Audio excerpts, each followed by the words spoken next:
Why are you putting me on the spot like this? Gosh. A teenage boy, on a stage, in front of millions of people, being interrogated about his body and his private life by a grown woman with a microphone and a studio audience cheering her on. At the time, we laughed. We were supposed to. I'm no expert, but I heard that it was good. But Justin Bieber wasn't laughing. Not really. And now, years later, but sources close to his legal team are saying he is done staying quiet. Because according to bombshell allegations that are spreading fast, Justin Bieber is preparing a lawsuit. And the names attached to it will make your stomach drop. Ellen DeGeneres, Kim Kardashian, Diddy, and a connection to Jeffrey Epstein that nobody in Hollywood wants to talk about. This isn't gossip anymore. This is a reckoning. But here's what nobody is connecting. Let's start at the beginning. Because to understand what Justin Bieber is allegedly claiming now, you have to understand who he was then. In 2009, Justin Bieber was 15 years old. He had just been discovered. He was brand new to fame, brand new to money, brand new to the industry, and he was completely alone. No real protection, no real guidance. Just a kid from a small Canadian town being handed over to some of the most powerful and most dangerous adults in Hollywood. And the question that his legal team is now reportedly raising is simple but devastating. Who was responsible for that access? Who opened those doors and who profited from doing it? Because according to the allegations now surfacing, two women in particular played a very specific role in Justin Bieber's early career. And that role was not mentorship. It was not friendship. According to sources connected to this lawsuit, it was something far more sinister. Ellen DeGeneres and Kim Kardashian allegedly used their platforms, their connections, and their social capital to funnel a teenage Justin Bieber into circles he never should have been near. Circles that included Diddy. And according to the most disturbing layer of this story, circles connected to Jeffrey Epstein. Now, before anyone says this is just internet speculation, let's walk through exactly what we know, what has been documented, and what people who were there are starting to say out loud.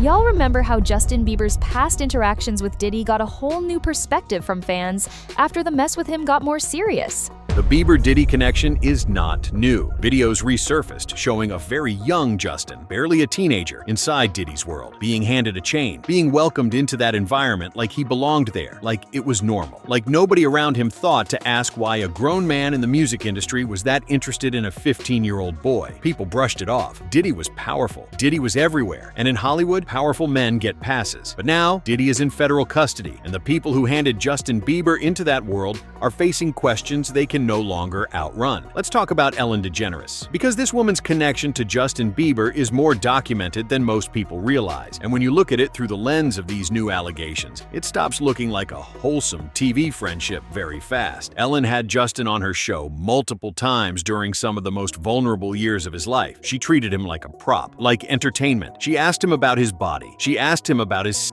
life. She put him in front of a roaring studio audience and extracted personal details from him while he sat there, young, uncomfortable, and unable to say no to one of the most powerful women in television. There's a young woman in the background you can see in the bed. Yeah, I know. Is that your girlfriend? No, it's not. Just a girl that you were in Bora Just a Bora friend. with? Yeah. You just brought a friend to Bora Bora? Yeah. And you're just naked with your friend? Why are you putting me? Watch that clip again with fresh eyes. That is a grown woman pressing a teenage boy about his sexual life on national television. The audience cheers. The producers let it air. And everyone around him, agents, managers, handlers, just let it happen. That is the environment Justin Bieber was placed in. But here's where the Ellen story gets darker. Because Ellen DeGeneres wasn't just a TV host who made some inappropriate jokes. According to the timeline now being built around these allegations, Ellen was a connector, a social bridge, someone who moved in the same circles as Diddy, as powerful political figures, and according to disturbing new claims, as people directly tied to Jeffrey Epstein's network. She was at his parties, on record, and the alleged lawsuit claims she wasn't just a party guest. She was, according to sources, someone who facilitated introductions, who helped move young talent into rooms with very dangerous people. Now think about the workplace scandal. Think about the 36 employees who came forward in 2020 describing a toxic, controlling, intimidating environment. Think about what a former cameraman described as the Ellen gaze, her eyes narrowing, her cheekbones tightening, like, in his words, a queen looking for her next execution. I learned that things happened here that never should have happened. She said things happened that never should have happened. The question is, which things exactly was she apologizing for? Because former producer Hama Scott didn't accept that apology. Phony, liar, hypocrite. That's my reaction. She's known about this for 17 years. She's created this culture. I was there from day one.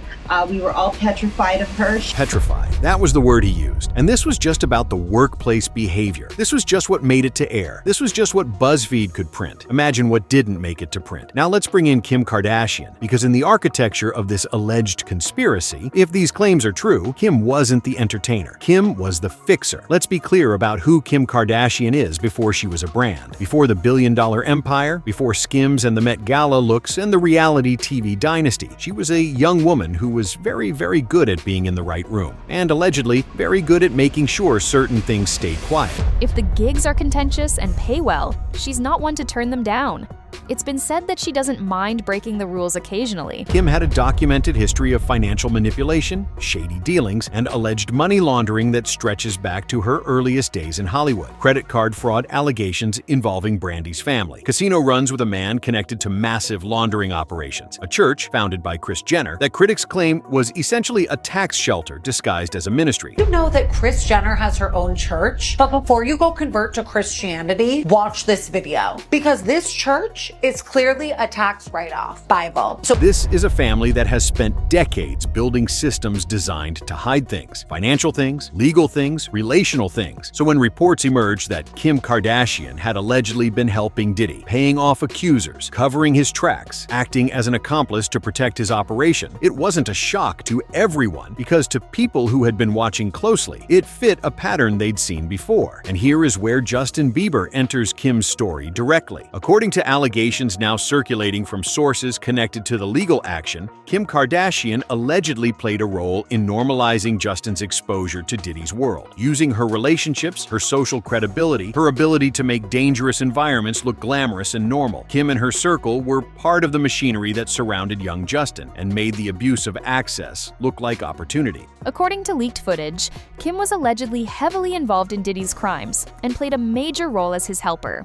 And the timing of certain moves Kim made right before Diddy's world collapsed is hard to ignore. One day before the raid, one day before federal agents walked into Diddy's home and found what they found, she unfollowed him. She knew. Now, here is the part of this story that takes everything we've talked about and makes it significantly darker. Because Diddy's world and Jeffrey Epstein's world were not separate universes. They overlapped, they intersected, and the people who moved between both of those worlds, the social connectors, the party hosts, the Hollywood royalty who opened and closed doors for powerful men. Those people are now at the center of the most serious allegations in this story. Epstein's inner circle, as investigators have now documented, communicated in code. Emails full of references to pizza, to grape soda, to beef jerky. Language that forensic experts have described as likely euphemisms for something far worse involving minors. I wanted to let you know the crew really appreciated the pizza.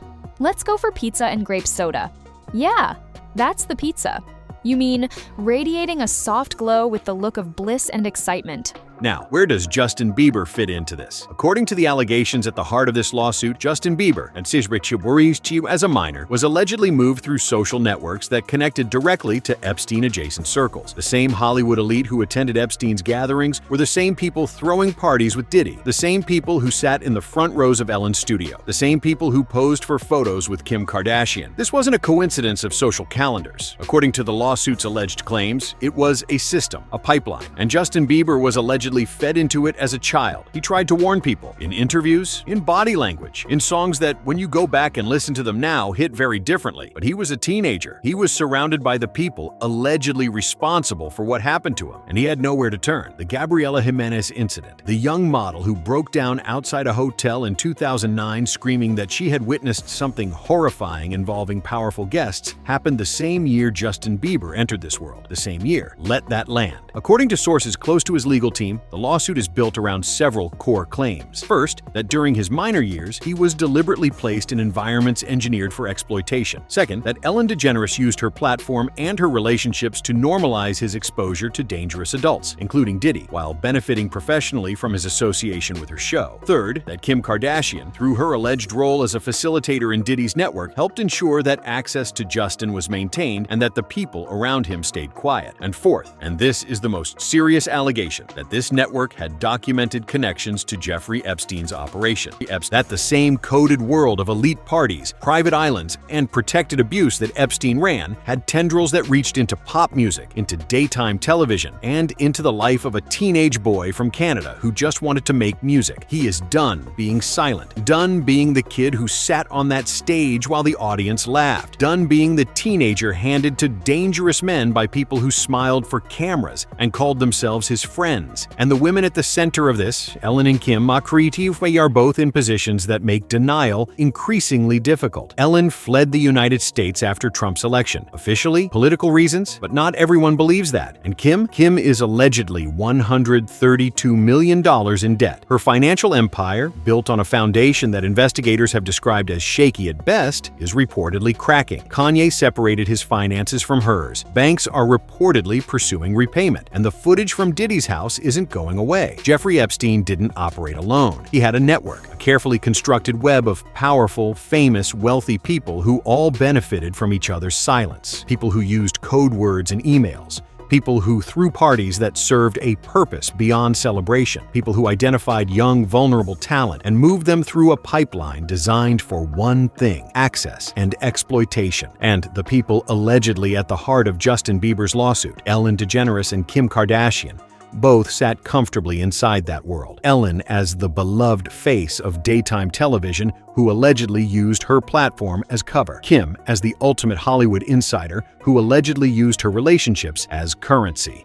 Yes, you're definitely invited. I invite you to all my parties. You just haven't seemed to show up to. No. She was invited to all of his parties. His words, on camera, on her own show, the same Diddy who is now in federal custody, the same Diddy whose parties allegedly included footage of some of Hollywood's biggest names doing things that could end careers and launch criminal charges, and the same Diddy who appears to be taking as many people down with him as he possibly can. Cat Williams said it before anyone was ready to hear it. He said Diddy wasn't the only one in hot water. He said there were others, famous ones, and at the time, people dismissed him. They're not dismissing him anymore. Justin Bieber was a child when he entered this world, a child who was handed to predators by people who should have protected him, people with platforms, people with power, people who smiled at cameras and said all the right things while doing all the wrong ones. And the coded language in those Epstein emails, pizza, grape soda, beef jerky, allegedly describes something no child should ever be subjected to. The truth is coming out in layers. It always does. Epstein didn't go down overnight. Diddy didn't go down overnight. And Ellen DeGeneres and Kim Kardashian, if these allegations prove true, will not be able to hide behind their brands and their lawyers forever. Justin Bieber has spent years in public view being used as entertainment, as content, as a punchline when he struggled, as a prop when he succeeded, and allegedly, as a child, as something far worse behind closed doors. If this lawsuit moves forward, it won't just shake Hollywood. It will force a reckoning with an entire system, a system that protects the powerful,